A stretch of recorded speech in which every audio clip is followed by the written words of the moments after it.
Eu estava no meio do meu café da manhã quando minha esposa congelou parada na pia da cozinha.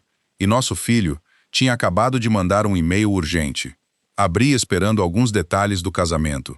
Em vez disso, a primeira linha dizia: se vocês querem ir ao nosso casamento, precisam seguir estas 25 regras. Eu ri achando que era brincadeira. 5 minutos depois, minha esposa sussurrou: por que nosso próprio filho trataria a gente como estranhos? Continuei rolando a tela. E cada regra nova fazia 38 anos, criando ele parecerem completamente inúteis. Antes de seguirmos em frente, eu sou genuinamente grato por vocês terem escolhido passar esse tempo aqui comigo hoje. De onde vocês estão assistindo, deixem a cidade ou o estado nos comentários. Eu leio cada um deles. E sempre me emociona ver até onde essas histórias viajam. Também tenho um pedido pequeno, mas que significa muito para mim. Se vocês apertarem o botão de hype em forma de estrelinha, logo abaixo do vídeo, e nos apoiarem, essa história chega a muito mais gente. E não esqueçam de se inscrever no canal. A força de vocês faz mesmo toda a diferença para nós. Um aviso rápido: esta história contém elementos fictícios criados para reflexão e entretenimento. Qualquer semelhança com nomes ou lugares reais é coincidência. Mas tudo que ela pede para você sentir é completamente intencional. Meu nome é Eugênio Reis. A maioria me chama de Enio. Tenho 68 anos. E por 38 anos prensei serragem em móveis, armários e corrimãos de varanda, que duraram mais do que as pessoas que os encomendaram. Me aposentei há 3 anos, não porque minhas mãos cansaram, mas porque meu joelho esquerdo começou a brigar com as escadas. Minha esposa, Dora, sempre disse que já estava na hora. Eu disse que ia pensar no assunto. Ela guardou minha caixa de ferramentas na garagem de qualquer jeito. E ficou assim. Nós moramos na Rua dos Ipês, em um bairro de Curitiba, no Paraná. As calhas precisam ser trocadas. O degrau da frente rende do lado esquerdo. Eu venho pensando em consertar desde agosto. Hoje à noite nada disso importa mais. Era uma segunda-feira comum. Dora estava na pia da cozinha lavando os pratos do jantar, cantarolando baixinho sem afinação, do jeito que ela faz quando está em paz. O rádio no balcão tocava uma música antiga de Nelson Gonçalves que eu já tinha ouvido 1000 vezes. Eu estava na mesa da cozinha com meu segundo café, esfriando ao lado, meio distraído, lendo o caderno de esportes do jornal, quando Dora chamou por cima do ombro sem se virar: Enio, o Caio mandou um e-mail pra gente. Levantei os olhos do jornal. Caio era nosso filho, 34 anos trabalhando com vendas de imóveis na parte mais nova da cidade, noivo de uma mulher chamada Bruna Marchetti, há 3 semanas do que deveria ser o dia mais feliz da vida dele. O que ele escreveu? Perguntei. Não sei. Veio para sua conta. Ela fechou a torneira e secou as mãos no pano pendurado na alça do forno. Ele disse que era importante. Peguei o celular na mesa e abri o e-mail. Caio tinha mandado às 17h47 daquela tarde, durante o que eu imaginei ser o horário de almoço dele. Ou logo depois. O assunto dizia: importante, por favor, leiam antes de responder. Quase sorri com isso. Caio sempre foi formal por escrito, mesmo quando adolescente mandando mensagem. Era uma das coisas que eu sempre tinha um orgulho quieto. Então comecei a ler. O e-mail abria com um parágrafo curto, explicando que ele e Bruna queriam que a recepção do casamento fosse uma experiência tranquila e agradável para todos os envolvidos. E que, para garantir isso, eles tinham montado algumas orientações. Para os familiares que fossem ao evento, ele chamou de orientações. Essa palavra já me incomodou no peito, mas continuei lendo. A primeira condição dizia que eu precisava usar um terno que Caio e Bruna escolheriam e comprariam para mim. Li de novo para ter certeza que tinha entendido direito. A segunda dizia que Dora precisava ir a um salão que Bruna indicaria no máximo 3 dias antes do casamento. A terceira me dizia para não usar meu relógio de pulso antigo, porque ele ia, e estou citando o e-mail direto destoar dos outros convidados. A quarta dizia que Dora não devia levar a bolsa que ela sempre usa. Bruna emprestaria algo mais adequado. Quando cheguei na quinta condição, não podíamos usar branco, creme ou dourado, porque essas cores conflitavam com o tema do casamento. Meu café já tinha esfriado completamente. E meu polegar tinha parado de rolar sozinho. Alguma coisa no meu peito tinha apertado como um parafuso girado 1/4 de volta a mais. Não era raiva ainda. Era só uma pressão. O tipo que você sente bem antes de entender algo que vem evitando entender há muito tempo. Deixei o celular virado para baixo na mesa. Dora chamou da pia. Ela tinha voltado a secar a louça guardando na prateleira do jeito de sempre metódica e quieta. Está tudo bem. Tudo certo, eu disse. Só lendo. Aquilo não era verdade. Eu tinha lido exatamente 5 das 25 que Caio escreveu. E minhas mãos já não estavam firmes o suficiente para segurar o celular direito. Peguei minha xícara de café, lembrei que estava fria, e coloquei de volta na mesa. Pela janela da cozinha, a luz da varanda do vizinho acendeu automaticamente. A casa. Do Raul Kowalski Bem, ao lado onde Raul morava há 35 anos, o mesmo tempo que eu conhecia ele. O timer da luz dele estava programado para as 19 horas todos os dias, sem falhar. Eu sempre achei isso reconfortante. Hoje à noite, só me lembrava como esta segunda-feira tinha sido normal, até uns 4 minutos atrás. Dora empilhou o último prato e se virou. Ela olhou para meu rosto e a expressão dela mudou levemente. Do jeito que o rosto de uma mulher muda depois de tantos anos, Enio, o que é? Peguei o celular de novo. Meu polegar ficou pairando sobre a tela. O Caio mandou umas regras. Eu disse para o casamento. Regras. Ela atravessou a cozinha na minha direção, secando as mãos de novo, mesmo já estando secas. Que tipo de regras? Só li 5 até agora. Virei o celular para ela ver a tela. São 25, o pano de prato escorregou das mãos de Dora e caiu no chão. Ela não pegou. Só ficou olhando para o celular e vi a cor sumir do rosto dela do jeito que a água esvazia de uma banheira devagar no começo. Depois de uma vez só. Eu não tinha terminado de ler a lista, mas o olhar no rosto da minha esposa já me disse que eu não precisaria ler 2 vezes para entender o que aquilo significava. Dora pegou o pano do chão, dobrou uma vez e deixou. No encosto da minha cadeira. Depois disse que precisava tomar um ar e saiu para o quintal. Ela não me convidou para ir junto. Entendi que precisava de 5 minutos para se recompor, antes de poder olhar para mim sem os olhos entregarem tudo.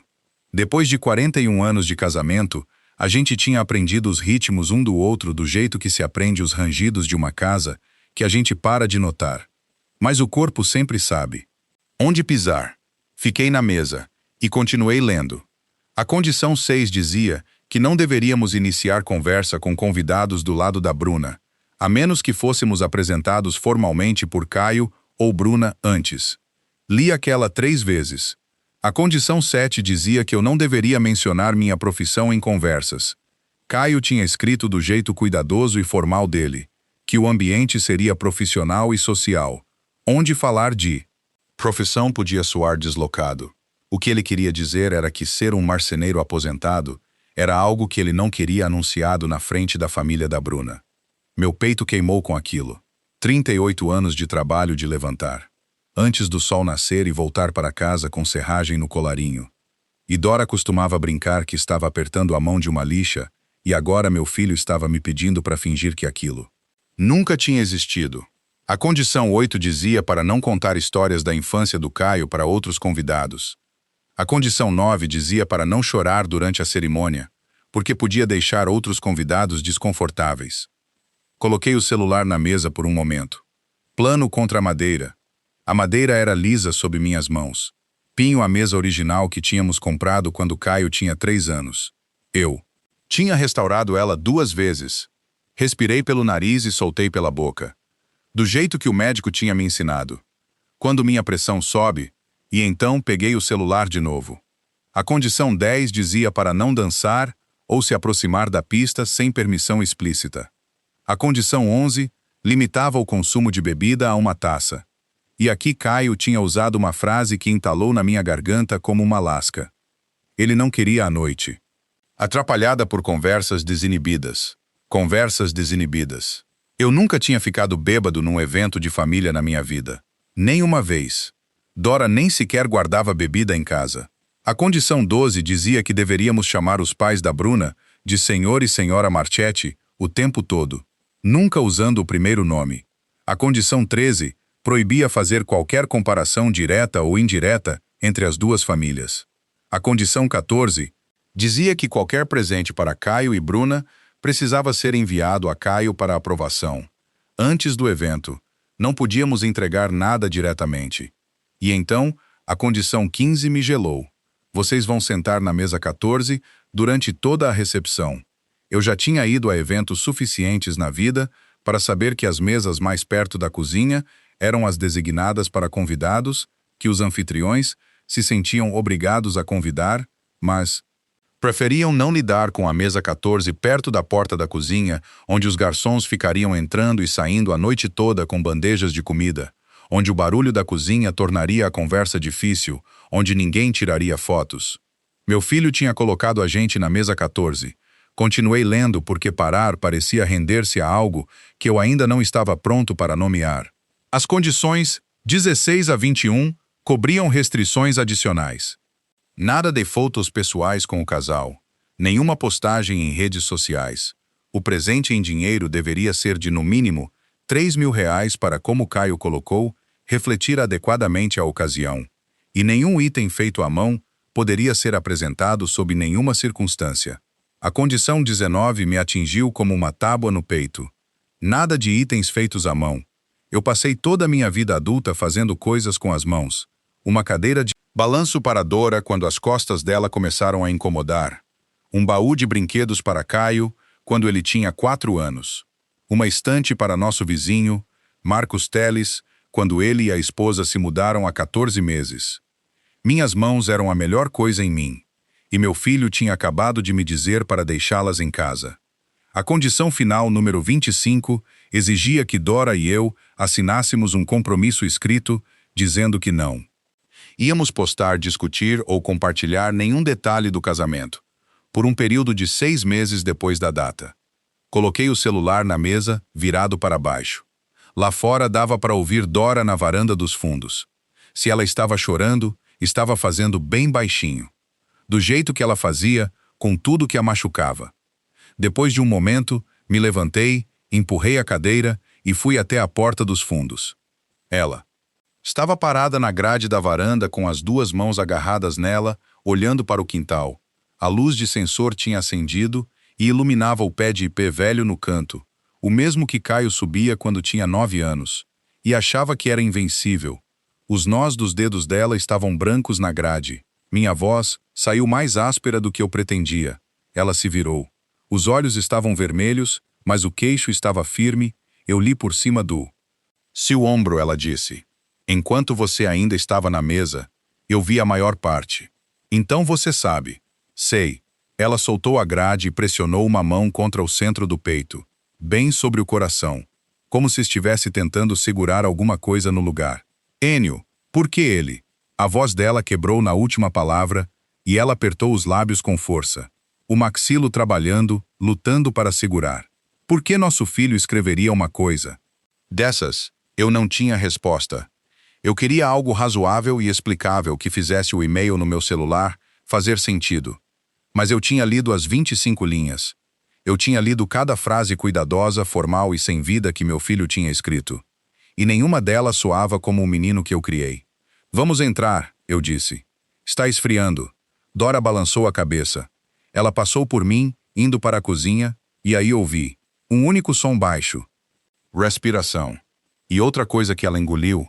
Antes que pudesse virar qualquer coisa mais, ela foi direto para a pia, abriu a torneira e ficou ali com a água correndo nas mãos, mesmo sem ter mais nada para lavar.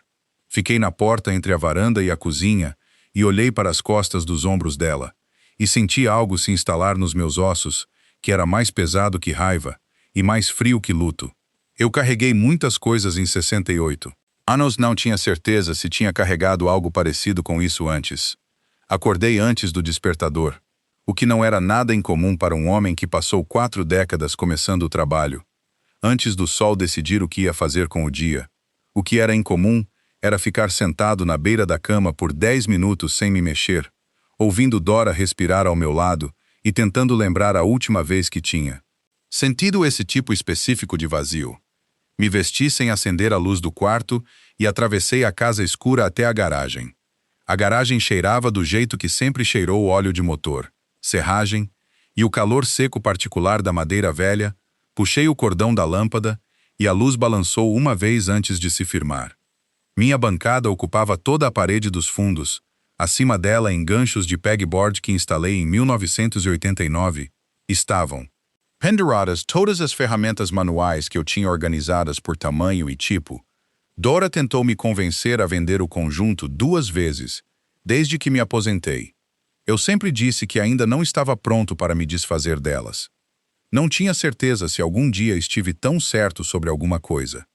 Sentei no banquinho velho que eu guardava ao lado da bancada e deixei a garagem ficar quieta. Ao meu redor. Depois de um tempo, comecei a falar não com ninguém em particular, só com o ar. É o que acontece quando um homem fica velho o suficiente. Ele começa a conversar com o que estiver na sala. 38 anos, eu disse.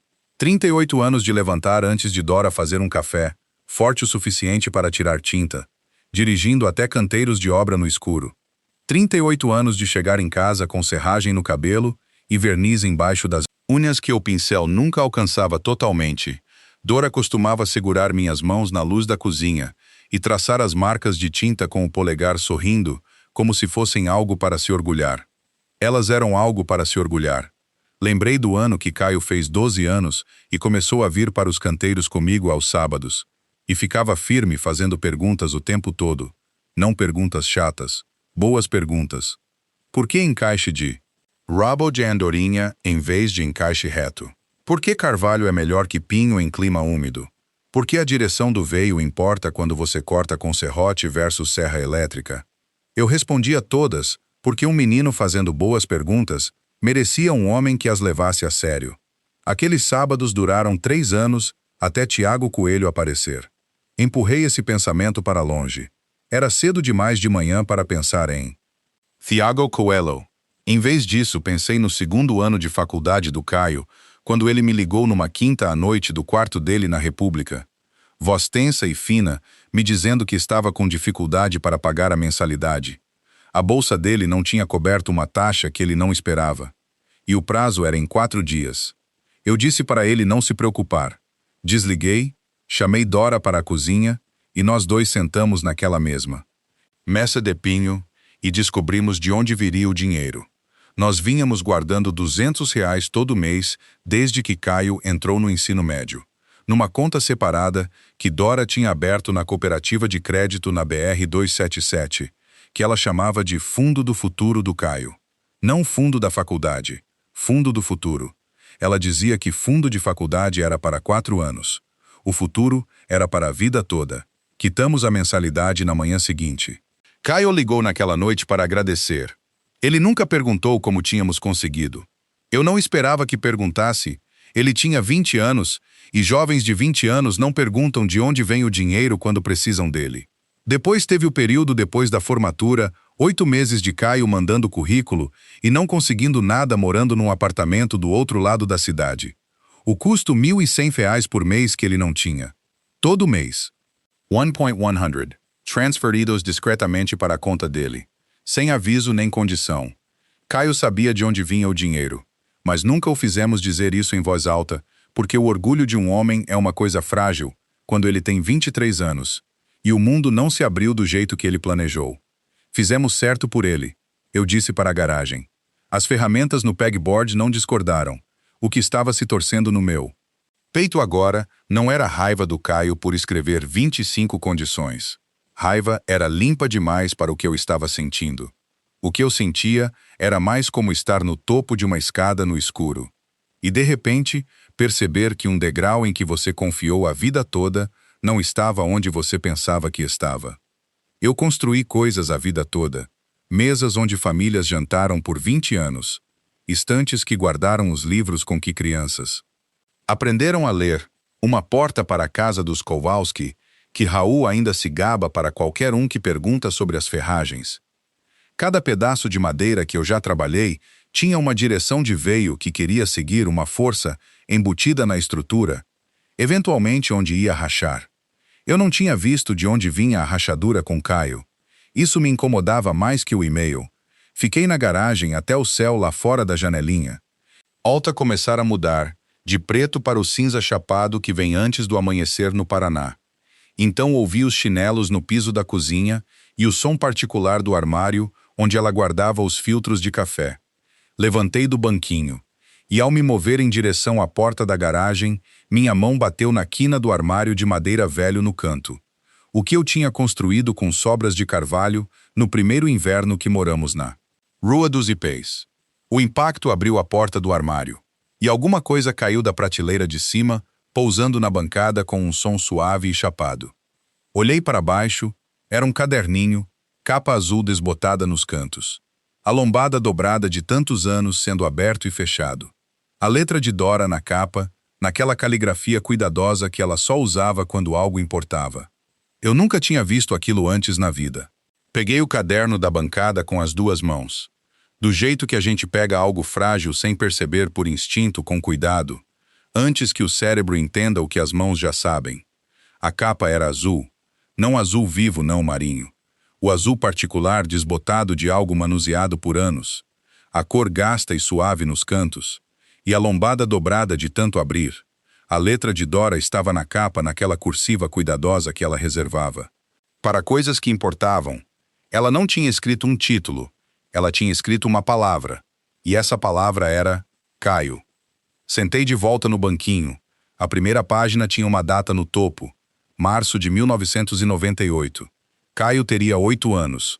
A letra de Dora era menor do que eu esperava. Limpa e discreta. As letras pressionadas com firmeza suficiente para durar. Março de 1998. Deixar de comprar casaco de inverno esse ano. Guardar R$ 47 para o fundo escolar do Caio. Ele precisa de chuteiras novas para o futebol de primavera. A mulher do Walter Henrique me contou de uma promoção na loja de calçados semana que vem. Vou ver no sábado. Virei a página. Junho de 1998. Enio fez um turno extra quinta e sexta. Peguei a diferença, R$ 60, e adicionei ao fundo do Caio. Enio não sabe que eu guardo separado. Ele ia dizer para eu não me incomodar. Minha garganta apertou tão forte que tive que colocar o caderno no joelho. Pressionar a mão contra a boca. Ela vinha guardando o registro. Por 26 anos, minha esposa vinha sentando em algum canto dessa casa na mesa da cozinha, na varanda dos fundos. Talvez bem aqui na garagem, enquanto eu estava fora num serviço, escrevendo cada real que ela separava para o nosso. Cada sacrifício catalogado naquela letra. Cuidadosa. Cada casaco que ela não comprou, cada consulta no dentista que ela remarcou, cada pequeno prazer que ela dobrou e converteu em algo que Caio pudesse usar. Virei as páginas devagar, lendo fragmentos. Setembro de 2001. Vendi os brincos de pérola que minha mãe deixou.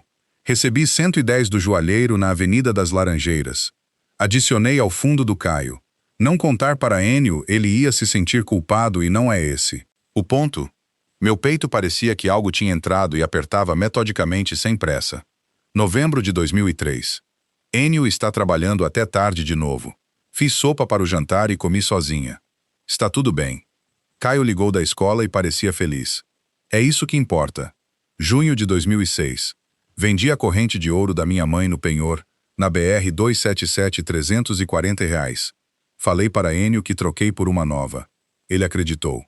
Odeio mentir para ele, mas não conseguia ficar vendo ele pegar mais trabalho. Ele já levanta antes das 5 todo dia. Fechei o caderno. Fiquei na garagem com ele fechado no joelho por um bom tempo. Lá fora, o céu pela janelinha alta tinha mudado de cinza escuro para algo mais claro, a luz plana do início da manhã, que vem antes do sol se comprometer a nascer. Dava para ouvir um sabiá começando a cantar, em algum lugar no ipê do quintal repetindo suas melodias emprestadas uma depois da outra. Depois de um tempo, abri o caderno de novo e fui até a última página escrita. Dora tinha escrito uma única linha embaixo da última entrada. Letras maiores que o normal. Como se ela tivesse querido garantir que essa parte fosse legível, mesmo décadas depois. Total, 22 anos. 47.200 Estou escrevendo porque preciso lembrar que fiz certo pelo meu filho. Que aconteça o que acontecer, eu escolhi ele repetidas vezes, quando ele nem sabia que havia uma escolha sendo feita. Se você está lendo isso, Enio, me desculpe por não ter contado antes.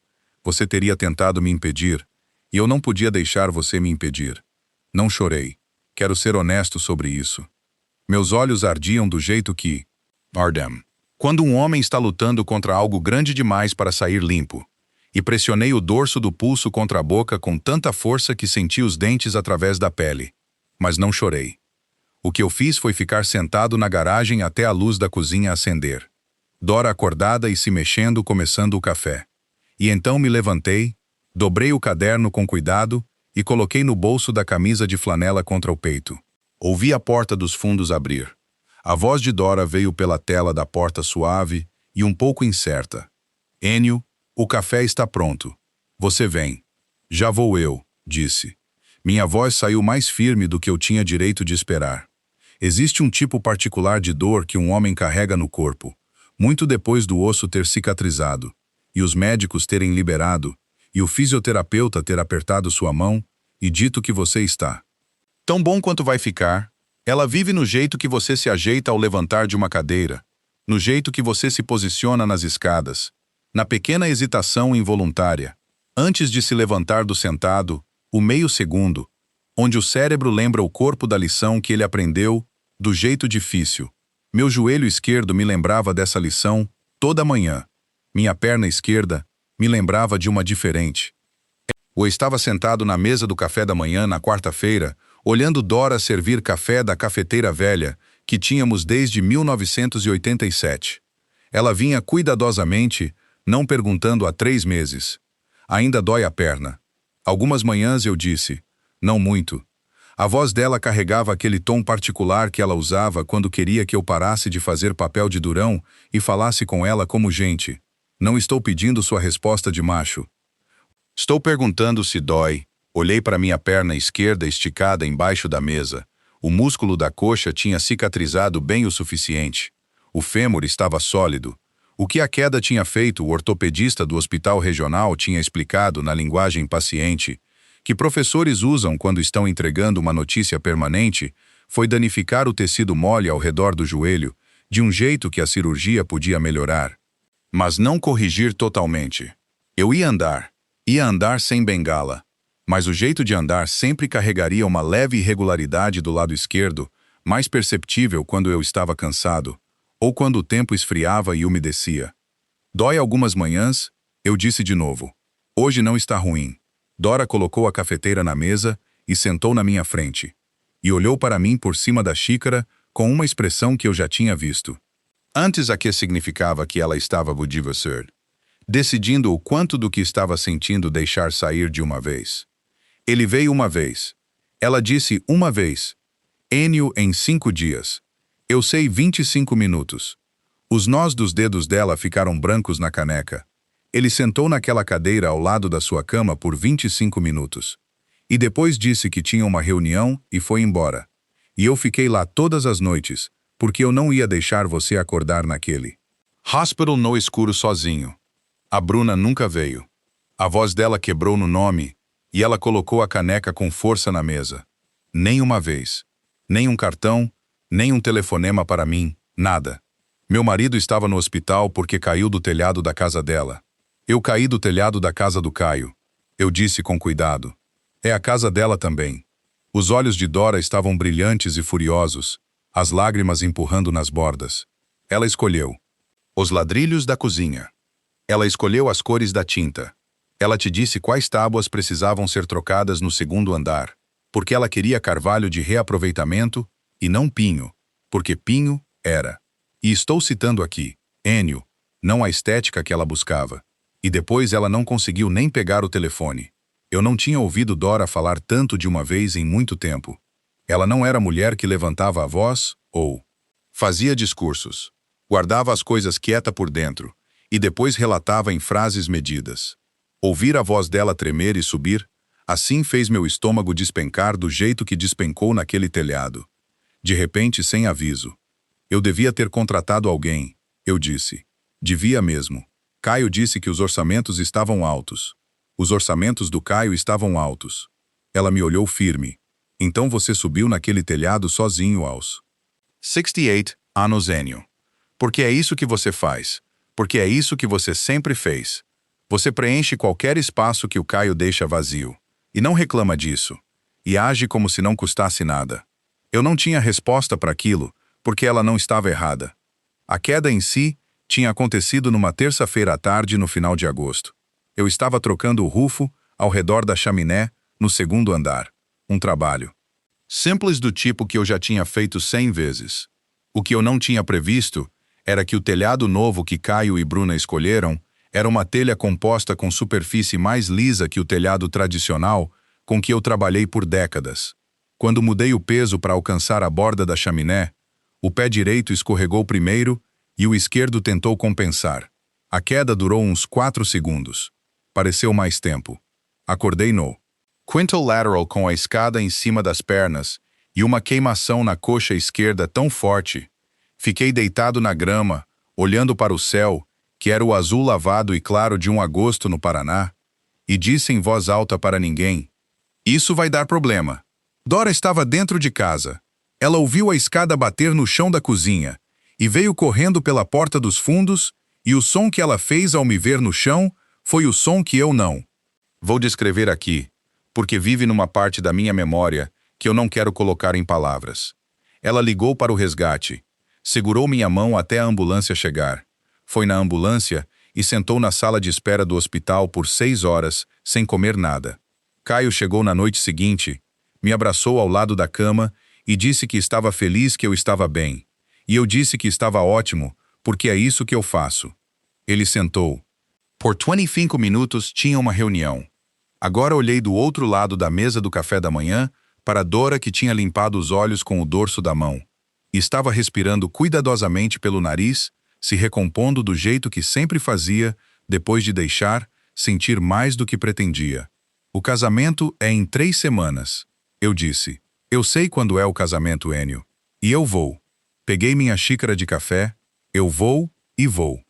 Entrar naquela sala com essa perna. E não vou pedir desculpas pelo meu jeito de andar. Dora me olhou por um longo momento. Depois algo mudou no rosto dela. A fúria esfriando em algo mais quieto e mais fundo. E se eu for sincero, mais assustador. Não, ela disse. Suavemente. Você não vai pedir desculpas por absolutamente nada.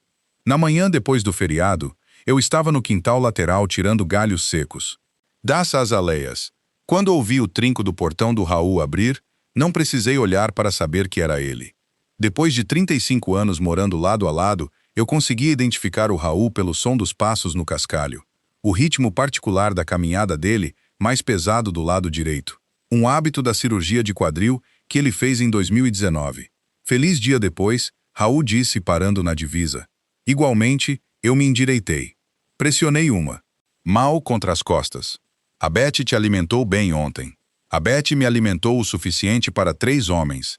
E depois perguntou por que eu pareço cansado. Ele se apoiou no poste da cerca com a caneca de café nas 2 mãos. Um homem grande amolecido no meio com uma barba branca que ele deixou crescer depois de se aposentar da Secretaria de Estradas do Estado. Nunca me importei em aparar. Você tem 1 minuto. Olhei para a Azalia. Ela não ia a lugar nenhum. Tenho vários, eu disse. Aquilo era incomum. Raul era um homem que dizia o que pensava nos primeiros 30 segundos. Ou nunca. A hesitação me disse que o que ele estava tentando dizer vinha o incomodando há um tempo. Preciso te contar algumas coisas. Ele disse por fim. Coisas que eu devia ter contado antes. Fiquei pensando que não era da minha conta, mas venho pensando nesse e-mail que você recebeu e não consigo mais ficar quieto sobre isso. Fui até a cerca e fiquei do lado oposto a ele. Pode falar, Tiago Coelho. Ele disse o nome direto como um fato. Você lembra quando ele começou a aparecer? Caio tinha o quê? 14, 15? Talvez 15 por aí. Nunca gostei desse menino. O maxilo do Raul se apertou desde a primeira vez que o vi parado do lado de fora do seu portão, tentando convencer Caio a matar aula com. Ellie, você estava trabalhando. Era um turno. Caio saiu pela porta lateral sem avisar e eu vi tudo pela minha janela da frente e quase saí lá. E não saí porque disse a mim mesmo que não era da minha conta. Meu estômago se revirou desconfortavelmente. Eu não sabia daquela vez específica. Teve outras. Raul, com o tempo eu via eles juntos e alguma coisa naquele menino sempre me incomodou. O jeito que ele falava sempre. Alto sempre se exibindo como se precisasse de plateia para tudo. E as coisas que ele falava sobre você, ele pausou. Sobre seu trabalho, Enio. sobre ser marceneiro. A palavra caiu entre nós como uma pedra numa água parada. O que ele disse? Minha voz saiu firme. Fiquei orgulhoso disso. Raul me olhou direto nos olhos. Ele costumava dizer para Caio que o motivo dele precisar ser diferente, precisar agir diferente, se vestir diferente e falar diferente. Era por causa de onde ele vinha. Por sua causa, ele colocou a caneca no poste da cerca. Ele disse a Caio que um homem cujo pai trabalhou com as mãos a vida toda tinha uma escolha. Ele podia seguir esse caminho, ou podia deixar isso para trás. E se Caio quisesse o que Tiago chamava de futuro de verdade, ele precisava deixar isso para trás. Fiquei parado bem quieto. O sabiá que vinha cantando. No IP ficou quieto. Caio nunca me disse nada disso. Eu disse. Não, ele não diria. A voz do Raul ficou áspera. Porque ele te amava. Enio, mesmo quando estava ouvindo o Tiago, ele te amava. Ele só tinha 17 anos também, e estava com medo. E aquele menino ficava toda hora no ouvido dele dizendo quem ele precisava se tornar. Soltei o ar devagar. Os galhos de azaleia estavam parados na minha mão, e percebi que estava apertando. Fortei o suficiente para sentir a casca pressionando na palma. Tem mais uma coisa, Raul. Ele pegou a caneca e olhou para o lado da minha casa em vez de olhar para mim. E entendi que essa próxima parte era a que tinha custado mais para ele carregar. Umas 6 semanas atrás, um domingo de manhã, eu estava mexendo nas roseiras da Betty, bem ali perto da cerca do fundo. Perto do canto do quintal mais próximo da janela do antigo quarto do Caio. Caio e Bruna chegaram na garagem. Acho que eles não me viram. Eu estava atrás dos galhos das rosas. O que você ouviu? Raul encontrou meus olhos de novo. A Bruna disse. E estou te dando as palavras exatas dela. 40 vezes para não esquecer. Ela disse. Seus pais precisam sentar numa mesa separada. Não quero eles perto dos meus pais na recepção. A vibe é completamente diferente. Vai ser estranho para todo mundo. Os galhos de azaleia caíram da minha mão na grama. A resposta do Caio Raul continuou a voz apertada com algo entre raiva e tristeza. Foi tipo, tá bom, eu resolvo o lugar dos assentos. Olhei para meu vizinho. Esse homem que viu meu filho crescer, que deu R$ 20 para o Caio, todo aniversário até ele fazer 18, que ficou na minha cozinha e bebeu meu café e discutiu comigo sobre futebol por 3 décadas. E... Ele não discutiu, eu disse. Não era uma pergunta. Ele disse, tá bom. Raul pegou a caneca. As mãos dele, eu notei, não estavam totalmente firmes. Sinto muito, Enio. Devia ter te contado antes. Fiquei pensando que ia melhorar. Olhei para os galhos de azaleia na grama, depois olhei para o quintal lateral e a porta da garagem e o telhado da minha própria casa, sólido e familiar contra o céu de novembro. Não é sua culpa. Raul, eu disse. Nada disso é sua culpa. Raul balançou a cabeça. Ele não parecia convencido. O que você vai fazer? Ele perguntou. Pensei no caderninho azul no bolso da camisa de flanela, onde eu vinha carregando desde terça de manhã. Pensei em 47 mil, escrito em cursiva cuidadosa na última página. Vou construir uma coisa, eu disse. Raul tinha ido embora há 1 hora, quando Dora veio até a porta dos fundos. E disse que o almoço estava pronto. Lavei as mãos na torneira externa, sequei nas calças e fui atrás dela. Ela tinha feito sopa de tomate caseira, do jeito que ela fazia todo fim de semana de feriado sem falhar, usando os últimos tomates da horta que ela tinha enlatado em setembro. Ela colocou 2 tigelas na mesa, sentou na minha frente e pegou a colher. Por alguns minutos, nenhum de nós disse nada o que não era. In common. Nós dois já tínhamos parado há muito tempo de sentir obrigação de preencher todo o silêncio com palavras. Então ela disse casualmente, como se estivesse comentando sobre o tempo. Eu fiz essa mesma sopa para o Caio mês passado, quando ele estava com aquele resfriado forte. Levantei os olhos da tigela. A panela grande ela continuou mexendo devagar, com tampa de ferro. Eu levei numa terça de manhã, porque ele tinha ligado na noite anterior dizendo que a garganta doía, e ele tinha uma apresentação no trabalho, e estava se sentindo péssimo. Ela sorriu. Mas era aquele sorriso pequeno e cuidadoso que ela usava quando estava contando uma história, que tinha uma parte que ela ainda não tinha decidido se contava. Que gentileza sua, eu disse. O Marcos Teles me contou uma coisa, 3 semanas atrás. Dora. Ela colocou a colher e me olhou. Direto ele me contou naquela mesma terça de manhã, uns 20 minutos depois que saí da garagem do Caio, ele estava passando na frente da casa deles, a caminho da loja de ferragens. Ele viu a Bruna sair pela porta da frente com minha panela de ferro e jogar o conteúdo no lixo do lado da casa. A sopa na minha tigela tinha parado de ser interessante. Ela jogou fora. Eu disse, a panela inteira. A voz de Dora estava firme, mas o maxilo estava tenso e eu podia ver o esforço que essa firmeza estava custando. O Marcos disse que ela lavou a panela na mangueira do jardim e deixou no degrau da frente. Quando voltei na semana seguinte para buscar, estava limpinha, e a Bruna disse que Caio adorou cada colherada. Ela pegou a colher de volta e olhou para ela em vez de olhar para mim. Fiquei tão feliz que disse que faria de novo da próxima. Vez que ele ficasse doente, coloquei minha própria colher na mesa. Minha voz saiu áspera. Não estou contando isso para te deixar com raiva. Ela disse rápido. Estou contando porque o Marcos me contou e acho que você devia saber, e eu... Ela parou. Apertou os lábios e respirou pelo nariz. Fiquei pensando que talvez o Marcos estivesse enganado. Talvez fosse outra panela. Talvez tivesse uma explicação. O queixo dela tremeu. Uma vez antes de se recompor. Mas eu conheço o Marcos Teles. Ele não é homem de inventar coisas. Ele se mudou há 14 meses e em 14 meses nunca me deu motivo para duvidar dele. O Marcos e a esposa Jana tinham chegado na Rua dos Ipês em setembro do ano anterior. Um casal jovem na casa dos 30.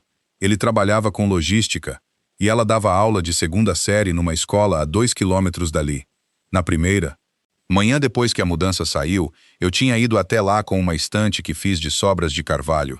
Nada especial, só sólida. E porque tinha visto eles brigando com caixas e pensei que podiam precisar de um lugar para guardar coisas. Marcos apertou minha mão com as duas dele e pareceu genuinamente surpreso do jeito que as pessoas às vezes parecem, quando um estranho faz algo simplesmente gentil. Desde então, eles se tornaram o tipo de vizinho que a gente realmente gosta, em vez de só tolerar. O Marcos não inventaria isso, concordei. Dora olhou pela janela da cozinha. Ficamos com isso por um momento. Dora disse mais baixinho. Agora, sobre ir ver a casa nova deles. Você lembra quando fomos em setembro, logo depois que terminaram o piso? Lembro. A Bruna atendeu na porta e levou a gente direto para o pátio dos fundos. Disse que a sala estava sendo repintada poeira por todo lado, não dava para sentar lá. Dora se virou da janela e me olhou. Eu acreditei nela. Enio. Sentei naquele pátio, naquelas cadeiras de metal, e pensei, bom, a casa está em obras, faz sentido. E depois a Jana comentou mês passado que ela tinha deixado uma coisa na casa do Caio na mesma semana, e a Bruna a levou direto pela porta da frente até a sala para esperar, a sopa de tomate. Tinha esfriado completamente. Ela nos mandou pela lateral, eu disse devagar, como se fôssemos entregadores. A voz dela não subiu. Ela não bateu nada na mesa. Ela só ficou sentada na luz de novembro com as mãos entrelaçadas ao redor da tigela de sopa. E a quietude da raiva dela era muito pior do que gritar teria sido. Eu ficava me dizendo que estava sendo sensível demais, que existiam explicações, mas só existem tantas. Explicações que uma pessoa consegue inventar. Antes de ter que parar e admitir o que está realmente vendo, estendi a mão pela mesa e coloquei sobre a dela. Você não está sendo sensível, eu disse. Ela virou a mão e apertou a minha. O aperto dela era mais forte do que se esperaria de uma mulher do tamanho dela. Sempre foi assim. O que a gente vai fazer? Ela perguntou. Pensei no caderninho azul no bolso do peito. Pensei. Na garagem e no cheiro de cedro e nas tábuas de carvalho que eu vinha medindo mentalmente desde terça de manhã, já estou fazendo, eu disse. Comecei no sábado de manhã cedo, antes de Dora acordar. A tábua de carvalho que eu queria estava na prateleira debaixo do estoque de madeira desde a primavera. Uma única tábua de 5 centímetros de espessura, cerrada em quartos, com um veio reto e apertado que eu tinha separado sem um propósito específico em mente. Você guarda um pedaço de madeira porque é bom demais para usar em algo comum. Eu já sabia há 3 dias para que era. Tirei da prateleira e coloquei na bancada e fiquei olhando por 1 minuto inteiro antes de carvalho cerrado em quartos. É cortado num ângulo específico em relação aos anéis de crescimento perpendicular ou próximo disso. o que produz uma superfície. Com um padrão de raios distinto, linhas que pegam a luz de forma diferente, dependendo de como sempre é mascada. É mais trabalhoso de produzir do que a madeira serrada de forma simples. Por isso a maioria das pessoas não se incomoda mais com isso. Também é significativamente mais estável e mais bonita, e dura consideravelmente mais tempo. Eu sempre preferi para peças que deviam importar. Peguei meu calibre de marcação e comecei a trabalhar. A caixa teria 30 centímetros de comprimento, 20 de largura e 12 de profundidade. Grande o suficiente para guardar o caderno. E as fotografias que eu tinha selecionado, pequena o suficiente para carregar debaixo de um braço. Organizei as peças na bancada, conferi as medidas 3 vezes. E fiz os cortes na serra de bancada, com a paciência focada e particular que a marcenaria exige. Sem pressa, sem atalhos. Madeira te dizia se você estava cometendo um erro, se você se desse ao trabalho de escutar. Dora apareceu na porta da garagem por volta das 9, com uma xícara de café em cada mão. Ela olhou para as peças na bancada, olhou para mim e não disse nada por um momento. O que vai ser? Ela perguntou. Uma caixa, eu disse para Caio e Bruna. Ela ficou quieta. A condição 19 diz nada de presentes feitos à mão. Eu sei o que a condição 19 diz. Ela atravessou a garagem e colocou uma das xícaras de café na quina da bancada, onde eu podia alcançar. Ela ficou ao meu lado e olhou para as peças de carvalho, organizadas lá dos fundo, tampa o pequeno divisor interno que eu planejava encaixar depois no lado esquerdo. É uma madeira linda, ela disse por fim. Carvalho serrado em quartos, eu disse. Veio apertado. Vai durar muito tempo. O quê? Você vai colocar dentro? Peguei meu café, seu caderno, as fotografias que tirei da caixa no armário do corredor e uma carta. A respiração de Dora falhou, um som pequeno mal perceptível. Enio, meu caderno é. Eu sei o que é, eu disse. É por isso que pertence lá dentro. Ela colocou as 2 mãos ao redor da própria xícara e olhou para a bancada em vez de olhar para mim. Os ombros dela tinham ficado muito quietos do jeito que ficam quando ela está processando algo grande demais para responder imediatamente. Ela vai ler isso. Dora disse baixinho, na frente de todo mundo. Vai, eu disse. Outro silêncio. O sabiá estava cantando de novo lá fora. Tinha ficado especialmente falante, a semana toda circulando pelo repertório, com o entusiasmo de uma criatura que nunca foi mandada baixar o tom. Tá bem? Só isso. Passei o resto. Do sábado encaixando as juntas, usei rabo de andorinha feito à mão nos cantos cortes em formato de cunha que se entrelaçam, que exigiam trabalho preciso, mas produziam uma junta tão forte que duraria mais que qualquer cola ou prego. O processo era lento e exigia concentração absoluta, o que me convinha bem. Concentração significava que eu não estava pensando no e-mail do Caio, estava pensando no ângulo do formão e na direção do veio. E se o encaixe estava apertado o suficiente para me satisfazer, era domingo. Eu colei a caixa, prensei e deixei curar por 6 horas. À tarde, encaixei a tampa, pendurei em pequenas dobradiças de latão que eu tinha guardado num pote de ferragens, desde aproximadamente 2003, e instalei o fecho simples de latão na frente. Depois lixei todo o exterior, passando por 4 gramaturas. De lixa, começando grossa e terminando fina, até a superfície ficar lisa o suficiente que você pudesse passar a palma da mão e sentir nada além da madeira em si. À noite, peguei minha goiva de talha menor e gravei a inscrição na tampa à mão. Caio e Bruna. 14 de dezembro de 2024.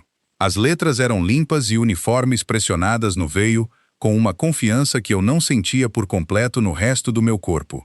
Terminei, soprei a poeira das letras entalhadas e segurei a caixa embaixo da luz de trabalho girando devagar. Era a melhor peça que eu tinha feito em anos. Forrei o interior com um quadrado de veludo vermelho escuro que cortei de uma caixa de joias velha que Dora guardava no quarto. Ela disse que não tinha mais uso para a caixa e eu podia ficar com o tecido. Coloquei o caderno azul no lado direito e o envelope de fotografias no lado esquerdo. Depois peguei um pedaço de papel na gaveta da bancada e escrevi 7 linhas na minha letra de marceneiro. Caio, não estou indo ao seu casamento para causar problema. Não estou indo para te envergonhar ou fazer uma cena. Estou indo porque sou seu pai, e sou seu pai há 34 anos, e isso não é algo que um homem para de ser porque recebeu um e-mail com 25 condições. Dentro dessa caixa tem algo que sua mãe fez para você ao longo de 22 anos. Ela nunca me mostrou. Eu encontrei por acaso. Acho que você deveria saber o que diz. Dobrei o bilhete e coloquei em cima do caderno. Depois fechei a tampa, travei o fecho, coloquei a caixa na quina da bancada. Dora apareceu na porta. Ela olhou para a caixa. A mão dela subiu devagar e cobriu a boca. Ai, Enio, ela disse. A voz dela quebrou ao meio no meu nome. É só uma. Caixa, eu disse, mas minha própria garganta tinha apertado, e tive que olhar para a bancada em vez do rosto dela. Antes de eu contar o que coloquei dentro daquela caixa, e o que pedi para o Marcos fazer com ela, deixem nos comentários um coração, para eu saber que vocês ainda estão comigo. Cada comentário significa muito. Um aviso, o que vem a seguir contém alguns elementos fictícios entrelaçados, para dar profundidade e narrativa. Se isso não for do seu gosto sem ressentimentos, vocês são sempre livres para sair. Raul Kowalski apareceu na minha porta dos fundos na segunda-feira de manhã com sua segunda xícara de café e a expressão de um homem que vinha pensando bastante desde antes do amanhecer. Deixei ele entrar sem perguntar o que queria, porque depois de 35 anos, essa formalidade tinha deixado de ser necessária. Ele parou na entrada da cozinha quando viu a caixa de carvalho na mesa. É essa aqui, ele disse. Essa mesma. Ele foi até lá e ficou na frente sem tocar. Do jeito que você fica na frente de algo num museu que respeita demais para mexer. Ele olhou para os cantos em rabo de andorinha, olhou para as dobradiças de latão. Ele disse, isso é uma peça linda de trabalho. Obrigado. Ele puxou uma cadeira e sentou de frente para a caixa como se fosse uma pessoa na mesa. Me conta o plano. Servi um café dele da cafeteira no balcão e sentei. Eu e Dora dirigimos até Tiradentes na sexta. Fazemos check-in na pousada. O casamento é sábado à tarde às 16 horas, num lugar chamado Espaço Jardim Colonial. Caio especificou. Sentamos na mesa 14 como instruído e não incomodamos ninguém. Raul enrolou as mãos ao redor da xícara. Dentro da caixa, o Marcos Teles foi convidado para o casamento. Caio trabalhou com o cunhado dele num negócio de imóvel, ano passado, e a família ficou em contato. Vou pedir para o Marcos levar a caixa como contribuição de presente dele e colocar na mesa de presentes. Raul balançou a cabeça devagar. O Caio não vai saber que é sua até abrirem. Vocês vão ver a inscrição na tampa quando trouxerem para cima. Eu disse. Mas até lá já. Vai estar na sala. E dentro está o caderno da Doroteia. E as fotografias. E o bilhete. Raul bebeu o café e olhou para a caixa por um longo momento. Depois olhou para mim com um olhar direto e sem complicação de um homem que era meu amigo. Desde os tempos do governo Geisel, eu e a Beth queremos ir. Ele disse. Eu não esperava aquilo. Não discuta comigo. Ele bateu a xícara com firmeza. Eu conheço esse menino desde que ele usava fralda. Venho vendo o que acontece nessa família nos últimos 3 anos e fiquei de boca fechada quando eu devia ter falado. E chega de ficar quieto. A Beth sente o mesmo. O Caio não convidou vocês. O Caio não convidou metade das pessoas que mereciam estar lá. O maxilo do Raul se firmou. Vamos sentar na sua mesa. Mesa 14 perto da cozinha. A Beth diz que a comida sempre é melhor perto da cozinha de qualquer jeito. Alguma coisa afrouxou no meu peito que eu nem tinha percebido estava apertada. Você faz isso. Já estamos fazendo, ele disse. A Beth comprou um vestido no sábado. Naquela tarde liguei para Caio. Ele atendeu na terceira chamada com aquele tom ligeiramente cortado que ele usava quando estava entre tarefas no trabalho. Eu não queria ser interrompido. Oi, pai. Fala. Estou ligando para avisar que sua mãe e eu vamos ao casamento sábado, eu disse. Vamos chegar às 15 horas. Chedrinta como você pediu sentar na mesa 14 e seguir as outras orientações do seu e-mail. Uma pausa breve. Ótimo. Outra pausa um pouco mais longa. Você e a mãe deram uma olhada no terno que mandei o link. Vamos estar vestidos apropriadamente, eu disse. Pai, eu mandei um link específico, Caio. Mantive minha voz calma e afetuosa, do jeito que aprendi a manter durante 38 anos, lidando com clientes difíceis, mas vamos estar vestidos apropriadamente. Não precisa se preocupar com isso. Ele ficou quieto por um momento. Ele disse por fim, é que importa para a Bruna que tudo fique combinado. Entendo. Fiz uma pausa. Tem mais alguma coisa que vocês precisam de nós antes de sábado? Uma pausa. Obrigado por ligar, pai. Claro. Esperei um momento. Caio. A palavra que eu queria dizer não era curta. E não era simples. E aquele não era o telefonema para dizer aquilo. Eu sabia disso. Então falei a única coisa que era verdadeira e ao mesmo tempo impossível de gerenciar. Vamos te ver sábado. Depois que desliguei, fiquei sentado na mesa da cozinha com o celular na mão e a caixa de carvalho na minha frente, e o caderno azul fechado dentro dela. E pensei num menino que costumava me seguir para os canteiros de obra nos sábados de manhã e fazer boas perguntas sobre veio de madeira e ângulos de junta. Marcos Teles bateu na porta da frente naquela noite. Eu tinha ligado mais cedo, perguntando se ele podia passar. Ele entrou, viu a caixa na mesa e escutou, enquanto eu explicava o que precisava. Quando terminei, ele ficou quieto por um momento, olhando para a inscrição na tampa. Depois ele olhou para cima. Os olhos dele estavam brilhantes de um jeito que fazia ele parecer mais novo que 30 anos. Pode deixar comigo, capitão, ele disse. Ele tinha pegado o hábito de me chamar assim em algum momento do último ano. E eu nunca corrigi porque não queria. Vou colocar exatamente onde precisa estar. Você tem minha palavra. Saímos da Rua dos Ipês às 6 da manhã, antes do sol clarear a linha das árvores. Dora estava acordada desde as 4h30. Ouvi ela se movendo pela casa no escuro, os sons suaves particulares de uma mulher que passou a vida, tomando cuidado para não acordar ninguém. O café estava pronto quando desci. As 2 malas já estavam perto da porta da frente, arrumadas na noite anterior, com a eficiência quieta que ela trazia para tudo. Você percebe que ela não quis conversar muito sobre isso. Coloquei as malas no porta-malas do carro, conferi a pressão dos pneus do jeito que sempre fazia, antes de uma viagem longa, e fiquei parado na garagem por um momento, olhando para a casa. A Rua dos Ipês ainda estava cinza naquela manhã fria de dezembro. O ipê no quintal do Raul largando as últimas folhas na calçada. A luz da varanda do Raul estava acesa. Estava sempre acesa. Eu achei aquilo firmando de um jeito que eu não conseguiria explicar para ninguém. Dora saiu pela porta da frente com as 2 garrafas térmicas de viagem. Ela me entregou a que tinha a alça lascada que era minha e entrou no banco do passageiro sem cerimônia.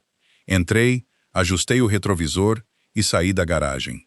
Na primeira hora não falamos muito. A rodovia estava fraca de trânsito a essa hora numa sexta, principalmente caminhões fazendo entregas noturnas para o litoral ou para o interior. Mantive a velocidade em 100 e deixei os quilômetros passarem. Dora segurava a garrafa de café nas 2 mãos e olhava a estrada pelo para-brisa, com aquela quietude atenta particular de uma mulher pensando em algo que ela ainda não estava pronta para dizer em voz alta. Foi por volta de Ponta Grossa que ela falou. Você acha que ele vai olhar para a gente? Ela perguntou. No casamento? Realmente vai olhar para a gente quando a gente entrar? Minhas mãos ficaram tranquilas no volante. Não sei. Fico pensando nisso. Ela girou a garrafa devagar nas mãos. Não na caixa, não no caderno, não em nada disso. Fico só pensando se meu filho vai olhar para mim quando eu entrar na sala. Meu peito apertou. Ele vai olhar para você, Dora. Ele olhou direto por mim no dia de Ação de Graças ano passado. Ela disse não com amargura, só com a precisão fria de uma mulher relatando um fato que ela já verificou vezes demais. Sentamos na mesa dele por 3 horas e ele conversou com o Geraldo Marchetti sobre futebol por 45 minutos. Falou com o Tiago sobre algum negócio de imóvel e me perguntou uma vez se eu queria mais farofa de banana. Lembro. Uma vez. Ela colocou a garrafa no porta-copos e entrelaçou as mãos no colo. Eu fiz aquela farofa. Do Zero. A mesma receita da minha mãe. Faço todo dia de Ação de Graças da vida do Caio. A voz dela não estava quebrando. Isso era quase pior. A firmeza dela sob controle. Ele me perguntou uma vez se eu queria mais. Depois voltou para o Geraldo Marchetti. Estendi a mão e coloquei sobre as mãos entrelaçadas dela. Ela virou a palma para cima e segurou. Paramos uma vez perto de Castro, num posto com uma lanchonete anexa enche o tanque enquanto Dora entrou. Ela voltou com 2 sanduíches de pão na chapa, embrulhados em papel alumínio, e um café fresco para cada um de nós. E comemos no estacionamento com o carro ligado e o ar quente baixo.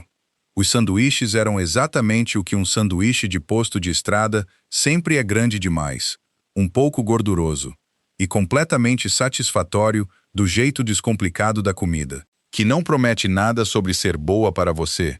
Melhor que o restaurante da pousada teria sido. Dora disse. Melhor que a maioria das coisas, concordei. Ela sorriu com isso. Um sorriso pequeno de verdade, do tipo que chega aos olhos.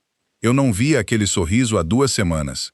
E o vê-lo fez algo complicado no meu peito. Chegamos em Tiradentes às 11h15. A cidade foi aparecendo devagar, do jeito que cidades históricas aparecem. As montanhas ao redor, as ruas de pedra, próximas às entradas, a luz dourada, particular e baixa, de uma manhã de dezembro, na Serra da Mantiqueira. Eu sempre gostei de Tiradentes. Era uma cidade que tomava seu tempo, o que me convinha. A pousada era um lugar limpo e simples, na periferia da cidade. 2 andares, corredores externos, uma máquina de gelo, perto da recepção. Dora identificou imediatamente. Vendiam Guaraná Jesus, que ela não via desde o casamento da prima dela no Maranhão em 1987. Ela comprou 2 latas e carregou de volta para o quarto, com a gravidade de uma mulher transportando algo insubstituível. Nosso quarto ficava no térreo de frente para o estacionamento. Pela janela, além da fileira de carros, dava para ver os andares de cima da pousada mais chique, onde Geraldo e Sueli Marchetti estariam. Hospedados Caio tinha mencionado de passagem 2 meses atrás que os sogros vinham de Belo Horizonte e que ele tinha reservado algo bonito no centro histórico. Fiquei parado na janela, olhando para a pousada chique por um momento. Depois fechei a cortina e sentei na beira da cama. Dora colocou o Guaraná Jesus na mesinha e sentou ao meu lado. Ficamos quietos juntos no quarto escuro, o som abafado da estrada passando. Pela parede, descansa um pouco, eu disse. Dia grande amanhã. Ela encostou a cabeça no meu ombro. Só isso, sem palavras. Coloquei o braço ao redor dela e ficamos sentados na beira daquela cama de pousada em Tiradentes, 2 pessoas velhas, prestes a entrar em algo que nenhum de nós sabia completamente como se preparar. Depois de um tempo, ela disse, bem baixinho, fico feliz que você é quem eu casei. Enio, pressionei meus lábios no topo da cabeça dela. Eu também, eu disse. Eu também. Nos arrumamos no quarto da pousada. Vesti o terno azul marinho que comprei numa loja de departamento 4 anos atrás, para o funeral do meu cunhado. Não porque eu não tinha outra opção, mas porque era honesto. Era um bom terno, servia bem. Havia um outro terno numa loja chique que Bruna aparentemente preferia. Eu tinha olhado aquele link uma vez e fechado. Se eu ia entrar naquela sala com essa perna, eu ia fazer isso em algo que eu mesmo escolhi. Dora vestiu um vestido azul claro, que ela tinha há anos e amava sem pedir desculpas. Ela ficou no espelho do banheiro, fazendo algo cuidadoso com o cabelo. E quando saiu, os olhos dela estavam brilhantes e o queixo estava firme, e ela parecia para mim, exatamente, quem ela era, uma mulher de 65 anos, que passou 4 décadas sendo subestimada por gente que não sabia de nada melhor. Você está linda, eu disse para ela. Ela deu um tapinha no meu braço e me entregou o paletó. Não fica sentimental antes da gente nem chegar lá. Raul e Beth nos encontraram no estacionamento às 15h15. Beth estava usando um vestido bordô escuro e tinha feito algo com o cabelo prateado que a fazia parecer 10 anos mais nova. Raul estava com o terno bom, o cinza chumbo que ele usou na formatura da faculdade da filha, em 2017. Ele me olhou firme quando apertamos as mãos. E aquela firmeza entrou em mim como algo sólido. Fomos até o espaço Jardim Colonial em 2 carros. O local ficava no centro histórico, um casarão restaurado, com colunas brancas e grades de ferro na rua direita. O tipo de lugar que cobra por hora de elegância. O manobrista de paletó vermelho pegou os carros. Percebi que o estacionamento tinha vários carros com placa de Minas Gerais. O grupo dos Marchetti tinha chegado em peso. A entrada principal tinha uma mesa de recepção com duas jovens, em vestidos pretos combinando, que conferiam nomes numa lista. Quando dei o nosso à da esquerda, disse com uma alegria ensaiada: Senhor e senhora Reis, vocês estão na mesa 14 direto pelas portas principais e à esquerda. Agradeci. Dora segurou meu braço. Entramos pelas portas principais juntos. O espaço Jardim Colonial era tudo que Caio e Bruna tinham aparentemente gastado 8 meses. E uma quantia significativa de dinheiro para conseguir orquídeas brancas, subiam arranjos em cada mesa, velas em cúpulas altas de vidro alinhavam o centro do salão, um monograma dourado com as letras C e B entrelaçadas. Brilhava numa tela atrás da plataforma elevada no fundo do salão. O teto era gesso trabalhado, pintado em marfim, com lustres pendurados a intervalos que capturavam a luz e distribuíam de um jeito que fazia tudo parecer mais quente e mais caro do que possivelmente era. Havia talvez 200 convidados já sentados ou circulando entre as mesas. O som era o murmúrio particular de pessoas bem vestidas que ainda não se conheciam o suficiente para serem barulhentas, e então eu ouvi uma risada, baixa, rapidamente abafada. Eu não virei a cabeça na hora. Eu tinha aprendido em 68 anos que a pior coisa que você pode fazer quando alguém ri de você é deixar que percebam que você ouviu. Em vez disso, continuei andando minha perna esquerda, fazendo o que minha perna esquerda fazia. Agora vinha dali, mas o aperto de Dora no meu braço aumentou exatamente 1 grau. Ela também tinha ouvido. Me permitiu um olhar para as mesas da frente enquanto passávamos. Geraldo Marchetti estava sentado na mesa 1. Claro que estava um homem largo de smoking, cabelos prateados e confortável, do jeito de pessoas que estão confortáveis. Há tanto tempo que pararam de perceber. Ele tinha dito algo para Sueli ao lado, e a mão dele estava levantada na frente da boca. E a expressão no rosto dele era a expressão de um homem que acabou de fazer uma piada baixinho às custas de alguém.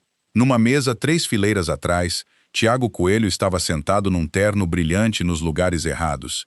Ele encontrou meu olhar por 1 segundo. Caio, que estava de pé perto daquela mesa, cumprimentando convidados, e disse algo perto do ouvido do Caio. A boca do Caio se contraiu. Ele levou a mão para pressionar os nós dos dedos nos lábios, e virou a cabeça ligeiramente para o lado do jeito que as pessoas fazem quando estão tentando segurar um riso, que sabem que não deveriam, não devia. Dora fez um som que não era bem uma palavra, muito pequeno, muito controlado, como algo que ela pegou antes que virasse o que queria virar. Eu disse baixinho, não para ela, para mim mesmo, realmente, para a parte de mim que queria parar de andar. E dizer algo que não podia ser desdito.